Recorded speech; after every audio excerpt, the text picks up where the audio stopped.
Hello everyone, hope you're doing well. Today I thought we would once again have a look at the changelogs over the last week or so. Obviously I've been busy doing World War mode stuff and also busy with my actual stuff in my life, so we're going to get back to these sorts of videos this week and hopefully it should be quite nice to do. So, the reason why I do videos like this is to basically update general members of the community about what is happening in War Thunder, and also at the same time try and get away from the myth that Gaijin doesn't bug fix or Gaijin doesn't hashtag fix the game or anything like that.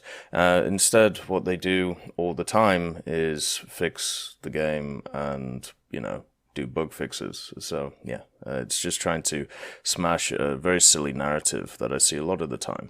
So this was the server update on the 15th. And they did some aircraft changes and also some World War changes. Generally, when it comes to the World War changes, I'm generally just going to go over them. World War is over now, and I'll give my general thoughts on it maybe in a few days or so, just to give you an idea of at least my stance on it, on my personal opinions. I'm still waiting for some opinions to come in from certain people who I respect, just to kind of get an overall look at how I feel. Maybe there's stuff I've missed, all of that good stuff. So anyway, aircraft model, damage model characteristics, and weaponry changes. The damage model has been improved for the following Ju-87 modifications. The D3, 5, the G1 and the G2, so that is the 37mm Stukas, and the D5 with the 20s, and the D3, the one before it. The damage model has been refined so that the materials of the air brakes and elevators will now behave more accurately to their real-life counterparts. So a change which probably doesn't change too much, because the Ju-87 is pretty flimsy, it's pretty easy to destroy, but at the same time, if it makes it more realistic, this is obviously a positive. Element positioning in the mounted weapon menu has been fixed for the FB1 Attacker, the Halifax, the two Lancasters, the Lincoln, the Reaper, Catalina, Sea Fury, Sea Hawk, the British one, the Seafire, the Spitfire Mark 24, the Wellington, the Mi-24P, and the Mi-24V. Obviously, this doesn't really change too much, but it does make sure that everything is uniform, which is very important. The AH-1Z.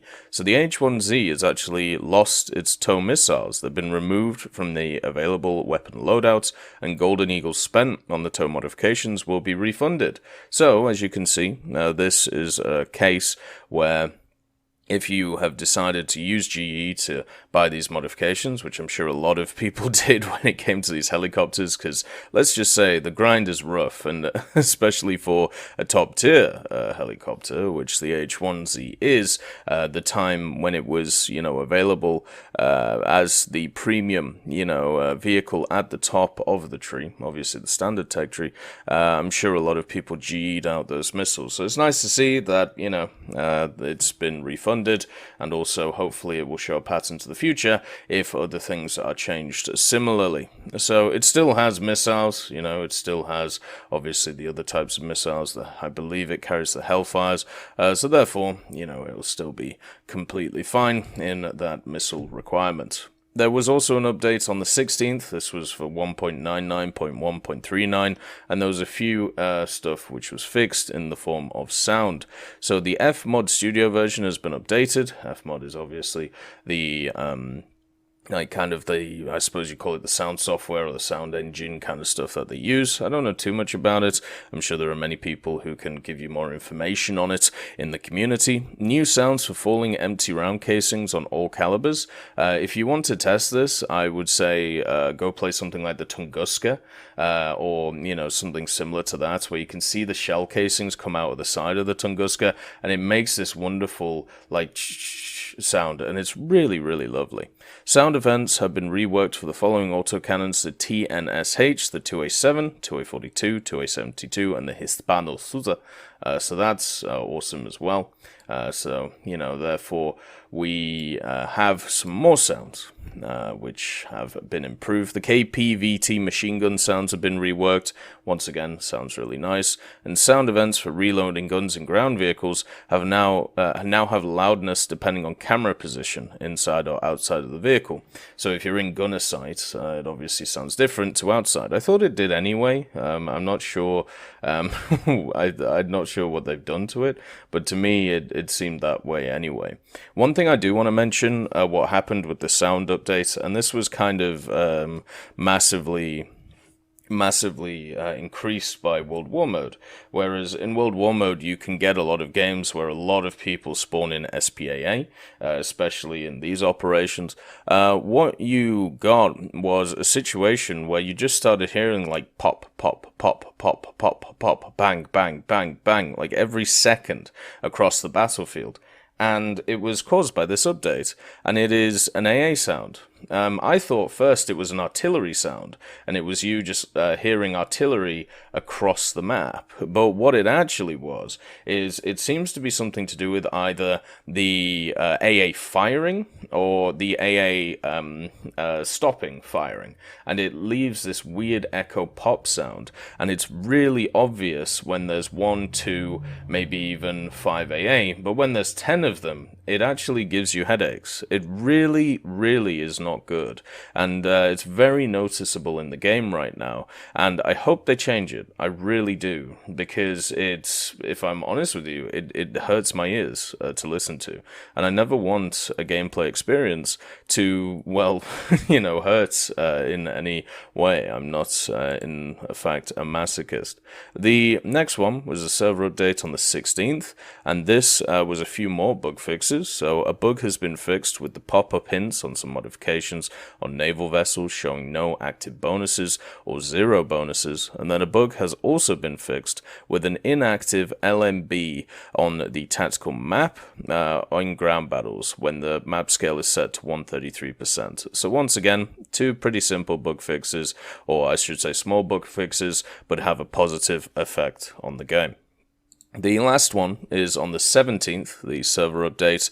They did a bunch of stuff, as you can see, when it comes to top tier vehicles and a little bit of World War Mode, but as I said once again, we'll miss out the World War Mode stuff.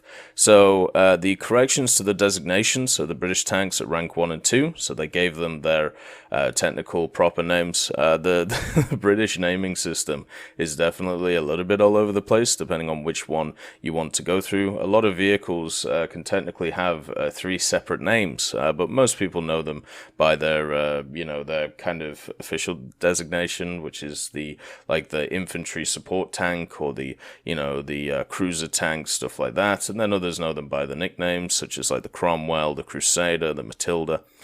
So yeah, it's nice to see that there were corrections there. It's always a nice little thing to try and tie the history to War Thunder. I still think War Thunder is a pretty cool little teaching aid. If you want, to try and get somebody into something like the Second World War history or something like even the Cold War history, it's kind of nice to have a visual aid to be like, look, this is what the vehicle looked like. This is what it could kind of do. Obviously, modern vehicles, you can't really do that in War Thunder, but you can still give them a general physical outline. The T-80B, the AA machine gun elevation, has been changed. They've basically given it plus 15 more elevation. Same with the T-64B AA machine gun. This is the machine gun on the top of it, by the way. The STRV M39, they've changed its weight. It's gone down by quite a lot. This dude's been on a weight loss program. 9,660 kg to 8,850. So it's gone down, what is that? Oh my god, my brain can't do math right now. It's like, what, 1,200? No, that can't be right. Sorry, I'll go on to the next one, but I will get out a calculator. I was drinking on stream last night, so give me a break. So, when it comes to the next one, the STRV M40L, the weight has been reduced by about 700 kgs, so it looks like they just had the wrong calculations, or, oh, it's 810, there we go, for the M39. So these should make them faster. I don't think it should change their ammunition count at all, or their general armor. It should be the same. The AMX-10RC has been changed from SPG to light tank. That's good, because it is a light tank. Hopefully this means that, get access to all the bells and whistles. It already has thermals and scouting, artillery and so forth, but it just means that maybe, its cost will be slightly different when it comes to SP. The ADATS, the AA missile icon, has been fixed. Good stuff. Nice little bug fix there. The Kugelblitz, the traverse aiming speed has been specified, increased from 25 to 60 degrees per second. So this is quite a large buff for the Kugelblitz, because one of the main issues the Kugelblitz had as a vehicle in War Thunder is that it had an incredibly slow turret traverse, which meant that tracking targets in the air was not very easy to do, and what you had to do is you had to turn left or right, as well as turning the turret. So have it increased to 60 is very nice. A lot of people have brought up the article that this is based on, or an article which talks about this. I'm not entirely sure if it's the actual, article which is used here. There seems to be some, not really controversy about it, but there seems to be kind of an issue with whether this was actually put in, or would it have been put in if it wasn't for, issues with production and stuff like that. But, I haven't done enough research into it, so I'm not going to give an opinion. I just want to let you guys know that this one right now is being contested by certain members of the community. The Chiha shotgun, the explosive type for the shell that it uses for the HE has been specified. It goes up by 0.09 kgs. Maybe that'll make a difference. I doubt it. It's still not a very good vehicle. The M8 HMC and the Chinese version, the M8A1 and the LVTA4. The mantlet thickness has been reduced from 38.1 to 12.7 millimeters. Oh my god. So that thing's just lost all of its armor. Like, the M8s and the LVT already had no armor, and the only saving grace they had was that mantlet. But now, they don't even have a mantlet, so these things just have no armor anymore. That kind of sucks for them. The M10, the camera position has been corrected for SB mode. Well, that's lovely. The FV510 Warrior, the number of gears has been specified from 5 forward, 1 reverse to 8 forward, 4 reverse. So we should make sure you get your tank driving skill up, and you should be able to manage your RPM a little bit better. The HSTVL, a bug has been fixed with hampered turns in neutral gear. Shell dispersion has been reduced to the dispersion rate of the L7 105mm. Okay, so they've changed the way that the gun interacts post-pen, and also they fixed its neutral gear, which seems to be two positives. The MX-13-24, the order of ammo depletion has been specified, so basically now it has like a first stage ammo stowage and all of that stuff. I've enjoyed a lot the MX-13M24. I would recommend it, especially on sale. The BMP3, the engine max torque has been reduced from 2880 to 2600. So that shouldn't change it too much. It's definitely a fat bottom girl, the BMP3. I've been playing it the last day or so, and the only thing it's really hampered by is the fact that autocannons exist when it comes to a lot of AAs. And since I've been running it as second spawn, a lot of people run stuff like AAs as their second spawn, and it's been kind of brutal. And also the ATGM reload is really, really long. It takes an incredibly long time to get that thing going. But to be honest, I think it's an alright vehicle. And I haven't got, the thermals on it or anything like that yet. I can't wait to get stuff like that. The Sherman 5C, the Italian one, a bug has been fixed with the appearance of additional spare tracks when installing smoke grenades modification. Well, that's good then. No extra armor for you. The Centurion shot cal delay. A bug has been fixed with the missing automatic distance setting for the laser rangefinder, so that'll affect simulator battles. The Churchill Mark 1, the max speed has been increased from 27 to 28 kilometers per hour. Oh boy! The Churchill Mark 1 getting 1 more kilometers per hour. Hold the presses. This is going to completely change how it plays. No, it isn't. Anyway, the M3A3 all versions, the gun ammo count has been increased from 106 to 174. If you're bringing 174 shells, you are just asking to get exploded. Bring like 30 at most with that thing. The Object 685, a bug has been fixed with recoil resulting in the vehicle drowning when firing while floating. So you're so you're able to be amphibious with the 685, but the moment you fired, you sank? That, god damn it, that kind of sucks, but at least they fixed that. The aircraft characteristics and damage model improvements. Elements positioning in the mount weapon menu have been fixed for some of the Swedish bombers, if not all of the Swedish bombers. Air-to-surface missiles with manual control, so stuff like the Nords, stuff like the, not Mavericks, I'm not thinking of Mavericks, the AGM-12s, I can't remember its actual name, now have dispersion similar to rockets when fired in the unguided mode. I'm pretty sure this is designed to try and help with the stuff like the G91, the Scimitar, the FJ4B VMF, the Bullpup, that's what it's called. Stuff like the Eton Dard, the G91R4, the G91R3, to try and make it so they don't just absolutely annihilate everything. It is kind of funny that this change comes straight after World War mode, where the G91R3 was used to great effectiveness to annoy a ton of people, especially since it was the default vehicle. But yeah, it's in my travels and playing 8.7 Soviets the last few days, I haven't noticed a difference. It still seems like the rounds or the missiles do pretty much what they did before. Maybe it helps MBTs a little bit better, because it means you have to directly hit them. But against stuff like Shilkas and other lightly armored targets which had this issue before, such as BMPs, they still have the issue of hull break. The sounds, so some of the sounds were changed. The S42, SDKFC 221, the Breda, and the BTR 152. They have new engine sounds based on the Burdams. What? So they've done some sound recordings on a BRDM2 or a Burdam. If you don't know what that is, I'll try and find a picture for you. And now they've decided that that's going to be completely used for the AS-42. I'm very confused. Like, the Burdam was a Soviet vehicle. Like this, which was obviously post World War II. Maybe it's more close to the actual, the actual vehicle types than what was before, so that's fine. The Abrams all-series track sounds have been made more relevant, so I'm guessing you can just hear them now.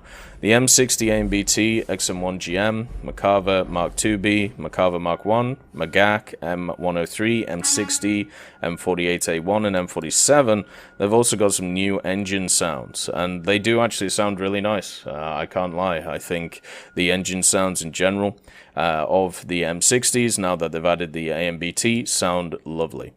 Very similar to like when they improved the T34 sounds. I thought those changes were really nice. The T80, T70, T60, these are obviously like the rank 1 ones or the rank 2 ones, not the later ones. The SU-76M and the T70D2, new sound engines based on the SU-76 engine recordings. So there we go. A bunch of new engine sounds, which all sound great. And also a bunch of World War mode changes, which don't really matter right now. So yeah, those are the changelogs for obviously the last little bit, and I wanted to bring up an idea, because one of the problems that I've seen, on Twitch, we've been watching, videos from other CCs, and we've also been talking to a lot of community members about, their general feelings on when it comes to gadget fixing stuff and everything like that. And Dog for Life actually brought up a pretty good suggestion. Why don't we have in-game, in War Thunder, a thing which basically is like next to a vehicle, it has like a tab, which, on the left hand side where you can pick its like data sheet or your favorited achievements and stuff like that. What if there was another tab on that which was recent changes for vehicle, and it just shows you like the last 6 months of changes for a specific vehicle? I think that would be kind of cool, right? So it would mean that you could see the changes. You wouldn't have to check the website. You wouldn't have to watch videos like this. Instead, what you'd have to do is just click and be like, oh, they changed this about my vehicle. Cool stuff. Let's, buggy. I think that would be awesome. But anyway, I hope you all have a wonderful day, and I'll see you next time. I'd like to thank Ambrosius McClellan, B. Young, Battling Bacon, Blackie, Chris Giltnane, Conte Baraka, Daniel Stanton, Elove Goat, Jay Wilt, Martinez, Trigger Hippie, Universe, Eugens Terry, and also I'm Devilish and Samuel Slick for supporting the channel.